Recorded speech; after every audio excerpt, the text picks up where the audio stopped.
अरे यसो तैँले एकचोटि बजार घुम्न मन लागेछ घुमाइदिउँ न त मजाले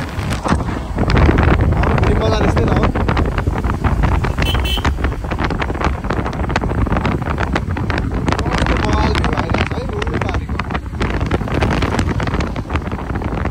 सबैजना